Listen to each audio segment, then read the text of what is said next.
We just had a major crisis totally averted by our producer, Clark. He caused it, and then he fixed it. He caused it and then fixed it. But that's I think why that's Stockholm Syndrome. Or no, it's not Stockholm Syndrome, but it's some type of syndrome. That's why he would be our candidate for the Amazing Race. He's solving problems. But creating them. That's, I know. That's just a good husband. Creating problems, digging yourself out of your own dung pile. He's the MacGyver of the sports talk world, Clark Monroe. Morning sports. The Dodgers plan to welcome the All-Star Game back to Dodger Stadium with a $100 million U.S. renovation of their historic ballpark. The Dodgers unveiled the logo for next year's Midsummer Classic last night, as well as their latest renovation plans.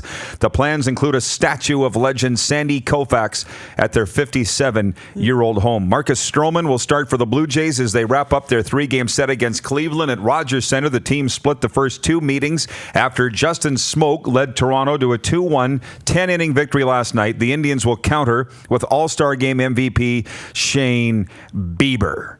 And that's about all I have for this sports update for the Tap Pub and Eatery. Darren DuPont and the Duke, Derek Myers, He's with us blending here us together in the bunk. Well, I'm just saying, doing a tap dance here on the air. This is live, whatever you want to call it, live broadcasting. Live broadcast. Yeah, which we'll get to, but we want to acknowledge our viewers this morning. Jimmy McClarty is watching from Toronto, downtown Toronto this morning, regarding the Cleveland Indians manager reference. Lou Brown was the skipper of the Indians, and he loves the line, "Forget about the curveball, Ricky. Give him the heater." Remember that? So many great lines. So many great lines from that movie that just come up. They come up in my mind all the time. As you pointed out, I'm a big Chevy Chase quoter. Yes. Regularly. Yes. Well, and I really caught on when you dropped on me one time, and I was subtle and I didn't get it, but I knew I should have. It's all ball bearings now. It's all ball bearings these days. The 2 Fletch movies are maybe a couple of the most underrated great movies. Gina Davis is in there. The guy that played Norm on Cheers, George Wendt, is also on there. On the beach. Yeah, fantastic. They are such It's all great ball movies. bearings nowadays. Classic Chevy Chase in those movies. Mr. Cocktoson. John Cocktoaston. Want a drink? No, I never touch the stuff. I'll stop. So the crisis.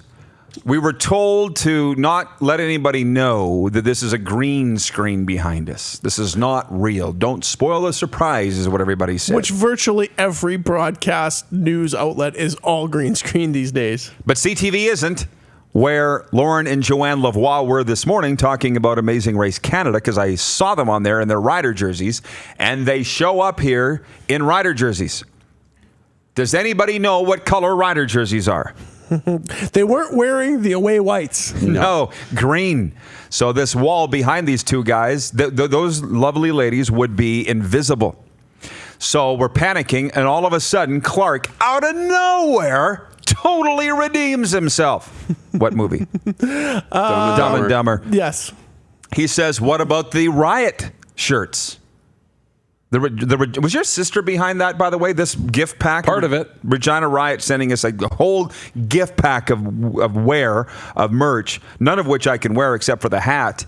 And Clark says, hey, do you have the riot gear? I got it right here under the desk. Boom. So Lauren and Joanne are going to come on wearing riot gear shortly. And by the looks of things, one could be a receiver, one could be a running back. They look quick, and when you watch them on The Amazing Race, fast. Fast is the name of the game. Were you watching The Amazing Race Canada last night because you knew they were going to be on, or were you just watching because you knew, because you're a fan? Little of both. I did see this, was it this morning or last night? I said to Lori, hey, the gals from The Amazing Race are going to be on. I got excited, and I always say, in years and years in this business, you don't get starstruck very often.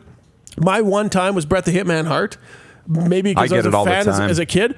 But after a while, you're just kind of like, okay, yeah. But I genuinely got excited. I was like, hey, these 2 are coming on. Mostly because of their energy. They bring so much energy. Well, that's what the people are going to see here in the bunker here shortly after the break. But I get starstruck all the time. And actually, I was reading the book by Al Michaels. that said, don't ever lose your zest. And it's for people in the sports business. Right. Like, don't ever lose that. He's met some and for a people. period of time, I did. But I'm like, no, it's a thrill to meet some of these guys. And I'll never forget the floor, and gals, but the floor of the NHL draft in Raleigh, North Carolina, I believe it was 2003. I was from me to DuPont away from Wayne Gretzky, from the great one. And I'm like, he was all by himself. He was sipping a coffee. It was like 11 o'clock in the morning. Did you go up? I didn't. I was too afraid to. And I regret it ever since. Similar story. Bob Cole in the catwalk in Edmonton during the 2006 Stanley Cup Finals. Is that a strip club? In the broadcast center. Oh. He was on a catwalk, if you recall. Same thing. I didn't go up, and I kind of regret it. I wish I just would have went up, and I was a young, broadcaster just getting started. I should have went up and said, "Hi, Mr. Cole." Yeah. But I didn't, and to me, that's kind of an ultimate homage of respect. That you didn't bother him. Yeah. The one guy in town that I still kind of get a little bit hair up on your arms is still Mr. George Reed.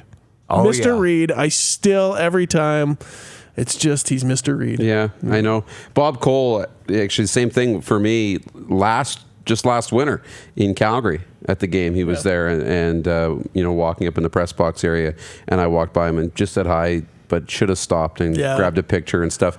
I think it's part of it is we're in this business, so we feel like we're their peers, and you don't want to fanboy. You act like you've been there before. And you act like you've been there, and you act like, I'm not just a fan, but then you sit back and like, I wish I had pictures of these people, and I wish I, could be a fan. And if they're good guys, they're not going to mind, and if they're jerks, and they do mind, they're jerks anyways. So who cares what they think? You got some good jerk stories, but that we won't get into. I got a lot. I got a lot. But I do remember standing next to Joe Theismann at a craps table at the Encore in Vegas. And I didn't want to introduce myself. I just wanted to stand there and look at him. It was Joe Theismann. I'm like, damn, you're an impressive-looking human being. He has, again, a girlfriend reference, Lori. When we met Joe Theismann, he was here for the Rams dinner. Yep. First thing she says to him is, man, you have amazing teeth. Everything about Joe Theismann's amazing. I did fanboy him because I'm a Notre Dame fan. I just wanted to look at him. I fanboyed him a bit. All right. Are you taking off? We're bidding you adieu, Duke? I'm going to stay and watch on the sponsors couch. Oh, outstanding. Lauren and Joanne Lavoie coming up from Amazing Race Canada, Regina's newest superstars when we come back.